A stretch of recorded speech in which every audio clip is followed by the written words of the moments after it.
Hello my dear student, आज आपण frequency distribution table हा बीट बघणार आहोत. हा बायोस्टॅटिस्टिक या टॉपिकमधला सेकंड बीट आहे. ठीक आहे, फ्रिक्वेन्सी डिस्ट्रीब्यूशन. आता त्यामध्ये जर इंट्रोडक्शन आपण बघायला गेलो तर काय आहे बघा. In statistic a frequency distribution is a table that displays the frequency of various outcomes in a sample. Each entry in a table contains the frequency or count of the occurrences of values within a particular group or interval, and in this way the table summarizes the distribution of value in the sample. आता इथं in statistic म्हटले आपण बायोस्टॅट सुद्धा घेऊ शकतो. ठीक आहे. आता फ्रिक्वेन्सी डिस्ट्रीब्यूशन म्हणजे काय, एखादी संख्या जी आहे, तर आता समजा आपण आता मेल आणि फिमेल एक ग्रुप आहे, ह्युमन बिंगचा एक ग्रुप आहे आणि त्याच्यामध्ये किती मेल आहेत आणि किती फिमेल आहेत हे आपल्याला कन्सिडर करायचं असेल तर आपण काय म्हणतो, किती हा जो आकडा आहे तो आपण ज्या गोष्टीमध्ये मोजतो किती वेळा येतं तर त्याला आपण फ्रिक्वेन्सी असं म्हणतो. डिस्ट्रीब्यूशन म्हणजे त्याचं आपण काय केलंय, क्लासिफिकेशन केलेलं आहे. ठीक आहे. तर म्हणजे एखादी संख्या जी आहे ती किती वेळा येते किंवा किती मेल आहेत किती फिमेल आहेत असं आपण जेव्हा स्टडी करतो तर त्यांचा जो काउंट असतो त्याला आपण फ्रिक्वेन्सी असं म्हणतो. आणि त्याचं डिस्ट्रीब्यूशन जे केलेलं आहे, आता समजा आपल्याला एखादा आपण कॅल्क्युलेशन करायला लागलोय किंवा आपण एखाद्या ठिकाणचा डाटा गोळा केला आहे आणि ते 1 ते 100 या अंकाच्या अंडर येतो. ठीक आहे. म्हणजे 1 ही संख्या 2 वेळा आली, 2 ही संख्या 3 वेळा आली, असं जर आपण 100 पर्यंत जर घेतलं तर आपण 1 ते 100 पर्यंत आकड्यांचं डिस्ट्रीब्यूशन करणार नाही. तर आपण काय करणार, 1 ते 10, 11 ते 20 अशा प्रकारचे काय करतो, ग्रुप्स करतो. आणि ग्रुप केल्यानंतर ना तो डाटा आपण डिस्ट्रीब्यूट करतो. बरोबर आहे. तर त्याला आपण फ्रिक्वेन्सी डिस्ट्रीब्यूशन म्हणजे एक आकडा किंवा 1 ते 10 ह्यातले आकडे किती वेळा आले हे सगळे आपण मोजणार आणि आपण त्या ग्रुपमध्ये घालणार. आणि अशा प्रकारच्या डिस्ट्रीब्यूशनसाठी आपण जे नाव देतो त्याला आपण फ्रिक्वेन्सी डिस्ट्रीब्यूशन असं आपण म्हणणार आहोत. आता याला आणखीन काय म्हणता येते बघा. A frequency distribution shows us a summarized grouping of data divided into mutually exclusive classes and the number of occurrences in classes. It is a way of showing unorganized data. जेव्हा एखादा डाटा ज्याच्यामध्ये organisation किंवा त्याला arrangement त्याची डाटाची केलेली नसते, अशा वेळेला जर तुम्हाला तो डाटा स्टडी करायचा असेल तर तुम्हाला फ्रिक्वेन्सी डिस्ट्रीब्यूशन हे महत्त्वाचं आहे. ह्याच्यामध्ये काय केलं जातं, त्या पूर्ण डाटाला ग्रुप्स करता त्याला आपण समराईज म्हणतो. समराईज केल्यानंतर ना आपल्याला एक म्हणजे जो डाटा पसरलेला असतो, समजा एखादा डाटा आपण स्टडी करायला घेतलाय आणि तो जवळजवळ 10 ते 20 पानाचा असेल तर तो आपण एका पानामध्ये सुद्धा बसवतो. असं समराईज करत असताना जो डाटा आपण ज्याची समरी आपण करतो त्याला आपण फ्रिक्वेन्सी डिस्ट्रीब्यूशन असं आपण म्हणतो. ओके. एक्झाम्पल आहे बघा. To show the result of an election, income of people for a certain region, sales of a product within a certain period, student loan, amount of graduates, etc. Some of the graphs that can be used with the frequency distributions. आता ह्याच्यामध्ये काय केलेलं आहे, इथं काही examples दिलेले आहेत की समजा इलेक्शनचा रिझल्ट आहे तो आपल्याला दाखवायचा आहे, तर तो आपण सरसकट एवढे लोकांचं सगळे नावं आपण एक्सप्लेन करत नाही. आपण काय करतो, एक एरियातली समजा कोल्हापूर रिजनमध्ये अमुक कोणतरी उभारलेला आहे तर त्याचा निकाल किती टक्के लागला, ते किती मतांनी पास झाले किंवा त्यांचे किती निकालाने ते मागं राहिले, असा जो नंबर असतो तो नंबर फ्रिक्वेन्सी डिस्ट्रीब्यूशनच्या अंडर येतो. तर काही tables, frequency distribution table study करण्यासाठी काही ग्राफिकल रिप्रेझेंटेशन सुद्धा आहे, हे आपण पुढं बघणार आहोत. त्यामध्ये हिस्टोग्राम येतो, लाईन चार्ट येतो, बार चार्ट येतो, पाय चार्ट येतो. तर ह्या ज्या गोष्टी आहेत त्या आपण पुढं बघणार आहोत जे टेबलशी रिलेटेड आहे. टेबल म्हणा किंवा ग्राफ्स आहेत. आपण आता आजच्या टॉपिकमध्ये फक्त आणि फक्त फ्रिक्वेन्सी डिस्ट्रीब्यूशन हाच बीट बघणार आहे. ठीक आहे.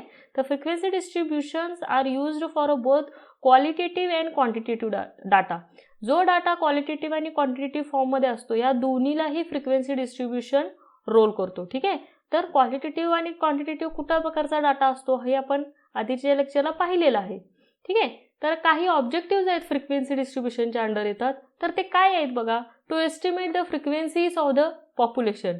त्या पॉप्युलेशनची किती फ्रिक्वेन्सी आहे म्हणजे तो आकडा किती आहे हे मोजणं म्हणजे ते एस्टिमेट करणं. त्यानंतर नाही to facilitate the analysis of data. एखादा डाटा ॲनालिसिस करत असताना त्याच्यामध्ये काय करणार आपण की तो डाटा जास्तीत जास्त व्यवस्थित वेल एस्टॅब्लिश करून ठेवणार, म्हणजे त्याची मांडणी आहे ती व्यवस्थित पद्धतीने ठेवणे, त्याला म्हणायचं to facilitate the analysis of the data. त्यानंतर थर्ड आहे to facilitate computation of a various statistical measures. म्हणजे एखादा डाटा जर असेल तुमच्यासमोर आणि तो डाटा कशा पद्धतीने तुम्ही मांडू शकता हे कॉम्प्यूट करणं किंवा त्याचं ॲनालाइज करणं. तो डाटा प्रत्येक जण जो डाटा असतो तो वेगवेगळ्या पद्धतीनं मांडत असतो. आपल्याला जो सोयीस्कर आहे त्या पद्धतीनं मांडत असतो, पण त्याला जास्तीत जास्त सोयीस्कर पद्धतीनं मांडणं ह्याला आपण काय म्हणतो, फ्रिक्वेन्सी डिस्ट्रीब्युशनचा टेबल असं म्हणतो. तर हे 3 ऑब्जेक्टिव्ह आहेत महत्त्वाचे जे फ्रिक्वेन्सी डिस्ट्रीब्युशनच्या अंडर येतात. त्यानंतर ना काही कंपोनंट्स आहेत की आपण एखादा टेबल तयार केल्यानंतर त्याच्यामध्ये जो डाटा आपण घालणार आहे त्या डाटा घालत असताना कुठले कुठले बीट्स जे आहेत ते महत्त्वाचे आहेत ज्याच्या थ्रू आपण तो टेबल तयारच करू शकत नाही फ्रिक्वेन्सी डिस्ट्रीब्युशनचा. तर त्यामध्ये एक साधारण 7 बीट्स येतात. पहिला आहे class, groups according to the size of data, म्हणजे 0 ते 10, 11 to 20 असं जे असतात क्लास इंटरवल, क्लास म्हणतो आपण त्यांना की कॅटेगरी एक पाडतो. त्यानंतर दुसरा आहे class limit, the smallest and the largest possible measurements in each classes. समजा 0 to 10 हा एक क्लास आहे, हे त्याचं लिमिट आहे. 0 त्याचं स्मॉलेस्ट लिमिट आहे आणि 10 हे त्याचं लार्जेस्ट लिमिट आहे. तर त्याचं लिमिट असणं ठीक आहे. त्यानंतर ना लोअर लिमिट, अप्पर लिमिट. आता जे तुम्हाला म्हटलं समजा 11 ते 20, 11 त्या ग्रुपचा लोएस्ट लिमिट असणार आहे आणि 20 त्या लेवलचा ग्रुपचा हायेस्ट लिमिट असणार आहे.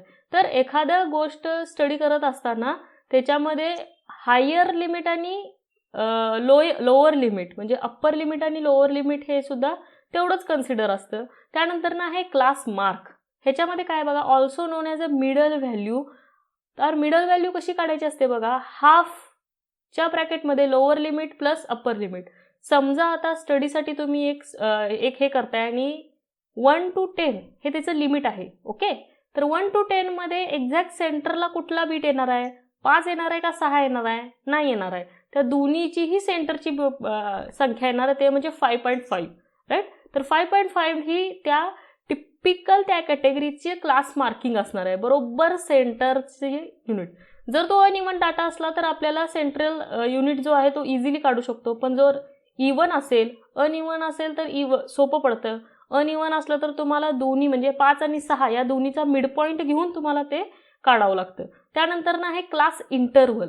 क्लास इंटरव्हल म्हणजे 2 क्लास इंटरव्हलच्या मधलं जे अंतर असतं त्याला. तर upper limit minus lower limit हे दोन्ही जर तुम्ही वजाबाकी केलात तर या वजाबाकीमध्ये जे तुम्हाला निघतं किती क्लासचे अंतर आहे दोन्हीमध्ये, 10 ते 20. आता याच्यामध्ये 10 आहेत. ओके, तर त्याला आपण क्लास इंटरव्हल असं म्हणतो. त्यानंतर ना आहे क्लास बाउंड्रीज, म्हणजे स्टार्टिंग आणि एंड जे आहे, म्हणजे अप्पर लिमिट आणि लोअर लिमिट किंवा लोअर लिमिट आणि अप्पर लिमिट कितीचं आहे, तिचे लास्ट जे एंड आहेत, म्हणजे समजा 10 ते 20 किंवा 11 ते 20, 11 आणि 20 हे त्यांच्या बाउंड्रीज आहेत, त्याच्या पुढं त्याचा आकडा जाणार नाही त्या कॅटेगरीमध्ये, त्याला म्हणायचं क्लास बाउंड्रीज. त्यानंतर नाही क्लास फ्रिक्वेन्सीज, म्हणजे 1 हा आकडा 4 वेळा आला तर 4 ही त्याची फ्रिक्वेन्सी आहे, the number of observation following in each class.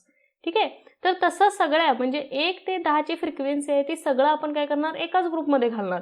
तर त्याला आपण काय म्हणतो, क्लास फ्रिक्वेन्सी असं म्हणतो. त्यानंतर ना टॅली मार्क, हे जनरली अकाउंटशी रिलेटेड आहे. Strokes against the each frequency observed. एक आकडा जो आहे किंवा कुठल्याही क्लासिफिकेशनमध्ये स्टडी करत असताना जर समजा एखादी संख्या किती वेळा येते हे मोजणे, त्याला आपण टॅली मार्क म्हणतो. तर आता आपण कॉम्पोनंट्स पाहिले फ्रिक्वेन्सी डिस्ट्रीब्युशनचे, म्हणजे तुम्ही एखाद्या डाटा जो आहे जो चार्टमध्ये किंवा टेबलमध्ये तुम्ही मांडता तर त्याच्यामध्ये तुम्ही कुठले कुठले कंपोनंट महत्त्वाची नावं लक्षात ठेवावं लागतात. क्लास आहे, क्लास लिमिट आहे, त्यामध्ये लोअर लिमिट आहे, अप्पर लिमिट आहे, क्लास मार्क आहे, क्लास इंटरव्हल आहे, क्लास बाउंड्रीज आहे, क्लास फ्रिक्वेन्सी आहे. तर ह्या कॅटेगरी वाईज तुम्ही काय करताय, एखादा डाटा मस्तपैकी त्याचं डिस्ट्रीब्युशनल टेबल तयार करू शकता. त्याच्यासाठी महत्त्वाचे आहे ते म्हणजे हे समोरचे कंपोनंट्स. आता आपण टाइप्स बघूया फ्रिक्वेन्सी डिस्ट्रीब्युशनचे. महत्त्वाचे 2 टाइप्स आहेत, relative frequency distribution and another one is a cumulative frequency distribution. Okay, आता जर क्युम्युलेटिव्हमध्ये तुम्ही बघितला तर इथे एक एक्झाम्पल दिलेलं आहे, तरी सुद्धा आपण पुढे बघूया एक. Relative frequency distribution. ह्याच्यामध्ये काय येते बघा, a frequency distribution where each of the class frequencies divided by the total number of observation. हे नाव महत्वाचं आहे बघा. Frequency distribution where each of the class frequencies is divided by the total number of observation.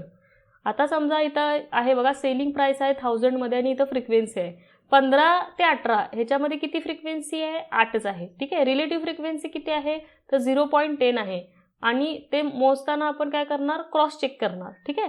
तर अशा प्रकारचं जेव्हा आपण ॲनालिसिस करतो त्याला आपण रिलेटिव्ह फ्रिक्वेन्सी डिस्ट्रीब्युशन असं आपण म्हणणार आहे. हा शब्द महत्त्वाचा आहे. Class frequencies is divided by the total number of frequencies upon 80. म्हणजे आता तुम्हाला इथं जी काय फ्रिक्वेन्सी आहे ती सगळी फ्रिक्वेन्सी पूर्ण त्या फ्रिक्वेन्सीची काय करायची आहे? बेरीज करायची आणि त्याला डिवायडेड बाय ती फ्रिक्वेन्सी, म्हणजे 8 × 80 जे आहे 8 डिवायडेड बाय 80, हे जेव्हा तुम्ही कॅल्क्युलेशन कराल तेव्हा तुम्हाला रिलेटिव्ह फ्रिक्वेन्सी मिळणार आहे. त्यामुळे त्याचा फॉर्म्युलाच हे आहे. फ्रिक्वेन्सी आहे त्याचं टोटल नंबर ऑफ फ्रिक्वेन्सी आहे त्याचं त्याला तुम्ही डिवायडेशन करायचं तर तुम्हाला रिलेटिव्ह फ्रिक्वेन्सी डिस्ट्रीब्युशन मिळतं. त्यानंतर ना आहे क्युम्युलेटिव्ह फ्रिक्वेन्सी डिस्ट्रीब्युशन. क्युम्युलेटिव्ह फ्रिक्वेन्सीमध्ये काय येतं बघा, टेक्निकली आहे cumulative frequency distribution is the sum of the class and all classes below in it in a frequency distribution. All that means is your adding up a value and all of the values that come before it. ठीक आहे. Cumulative frequency डिस्ट्रीब्युशनमध्ये काय येतं बघा, आहे तोच data आहे, इथं frequency आहे, इथं क्युम्युलेटिव्ह फ्रिक्वेन्सी कशी काढली, पहिला जो डाटा असतो त्या पहिल्या डाटामध्ये आहे तसा तो अंक घ्यायचा. ठीक आहे. दुसरा जो डाटा आहे त्यामध्ये पुढची अपकमिंग जी फ्रिक्वेन्सी आहे ती त्याच्यात ॲड करायची, म्हणजे 8 + 23 किती आलं, तो म्हणजे क्युम्युलेटिव्ह फ्रिक्वेन्सी 2 नंबरची 31. नेक्स्ट जर तुम्ही बघायला गेलात की 8 + 23 + 17 हे जेवढं येईल ते तुमचं इथं क्युम्युलेटिव्ह. त्यामुळं ह्याच्यामध्ये अगोदरच्या रिलेटिव्ह फ्रिक्वेन्सी डिस्ट्रीब्युशनमध्ये तुम्ही काय केलात की डिवायडेशन केलं, म्हणजे त्याच्यामध्ये भागाकार केलात. पण इथं मात्र तुम्ही काय केलं, लेटेस्ट जी फ्रिक्वेन्सी आहे त्याच्यामधून पुढची जी आहे फ्रिक्वेन्सी बेरीज करता. असं करत करत करत गेल्यानंतर जे येतं त्याला म्हणायचं क्युम्युलेटिव्ह फ्रिक्वेन्सी डिस्ट्रीब्युशन. ठीक आहे. त्यानंतर नाही क्युम्युलेटिव्ह रिलेटिव्ह फ्रिक्वेन्सी डिस्ट्रीब्युशन. ह्याच्यामध्ये दोन्हीही येतात. Cumulative relative frequency is a statistical calculation figured by adding together previously tabulated relative frequencies that makes a running total along a frequency table. The relationship between the cumulative frequency and relative cumulative frequency is given by, ह्याचा एक formula आहे. या फॉर्म्युलामध्ये बघा, cumulative relative frequency is equal to cumulative frequency upon sample size. किती size आहे त्याच्यानुसार जर तुम्ही कॅल्क्युलेशन करायला गेलात तर तुम्हाला cumulative relative frequency मिळणार आहे. आता ह्याचे काही ॲडव्हान्टेजेस आणि काही लिमिटेशन्स सुद्धा येतात. काय आहे बघा, condense and summarize large amount of data in a useful format. समजा एखादा डाटा तुम्ही 1 to 100 इतका डाटा तुम्ही वाईड डाटा जर तुम्ही स्टडीसाठी घेतलाय तर त्याला जर तुम्ही समराइज केला तर तो कमी एरियामध्ये बसतो. इव्हन तुम्हाला ते स्टडी करायला सुद्धा सोपा पडतं. हे त्याचं बेसिक ॲडव्हान्टेज आहे. त्यानंतर डिस्क्राईब ऑल व्हेरिएबल टाईप्स. त्याच्यामध्ये किती व्हरायटीज आहेत, किती व्हेरिएशन्स आहेत हे तुम्ही ह्याच्यामध्ये स्टडी करू शकता. त्यानंतर फॅसिलिटेड ग्राफिक प्रेझेंटेशन ऑफ डाटा, हे आपण पुढे बघणार आहोत. क्युम्युलेटिव्ह फ्रिक्वेन्सी टेबल आणि ग्राफ्स जे आहेत त्याच्यामध्ये हे येतं. हा डाटामध्ये ग्राफसुद्धा तुम्ही इझिली स्टडी करू शकता आणि ग्राफिकली तुम्हाला जास्तीत जास्त इझिली अंडरस्टँड होतं. त्यानंतर begin to identify population characteristics. एखादा डाटा तुम्हाला स्टडी करायचा असेल किंवा आयडेंटिफाय करायचा असेल किंवा कुठं सगळ्यात कमी आहे कुठं सगळ्यात जास्त आहे अशा प्रकारचं जे व्हेरिएशन आहे इझिली आयडेंटिफाय तुम्हाला ह्या फ्रिक्वेन्सी डिस्ट्रीब्युशनमध्ये होतं. त्यानंतर परमिट कॉशन्स कम्पॅरिझन्स ऑफ डाटा सेट्स. समजा तुम्ही 2 प्रकारचे डाटा स्टडी करायला घेतले असतील तर त्याच्यामध्ये कम्पॅरिझन करायला तुम्हाला ही टेक्निक फार सोपी पडते. ठीक आहे. There are a few methods can be used in formulating class intervals. एक तर एक्झाम्पल दिलं आहे फ्रॉम 5 to 10 ओव्हर 55 <30. ठीक आहे. तर इथं काही हे एक्झाम्पल टाईप दिले. पण हे त्याचे ॲडव्हान्टेजेस आणि त्याचे लिमिटेशन्स आहेत. जे ॲडव्हान्टेजेस असतात ते त्याचे लिमिटेशन्स फ्रिक्वेन्सी डिस्ट्रीब्युशनच्या दोन्ही कॉमन आहेत. ठीक आहे, म्हणजे ह्याच्यात सगळ्यात महत्त्वाचा बीट काय आहे की समजा तुमच्याकडे डाटा आहे, जास्तीत जास्त प्रमाणात डाटा आहे आणि तो तुम्हाला समराईज करून, म्हणजे समरी म्हणजे काय, त्याचा एक शॉर्टलिस्ट आपण जेव्हा करतो तर शॉर्टलिस्टमध्ये तुमचा कमीत कमी जागेमध्ये जास्तीत जास्त डाटा बसवण्यासाठी तुम्ही अशा प्रकारच्या गोष्टी करू शकता. तर हा आत्ताचा बीट आहे म्हणजे फ्रिक्वेन्सी डिस्ट्रीब्युशन. ह्याच्यामध्ये तुम्ही टाईप्स बघितला, त्याच्यामध्ये काही कॅरेक्टरिस्टिक्स आहेत ते पाहिले, का ॲडव्हान्टेजेस लिमिटेशन्स बघितले. तर नेक्स्ट लेक्चरमध्ये आपण टॅब्युलेशन बघणार आहोत, even graphical representation of data बघणार आहोत. Okay, thank you.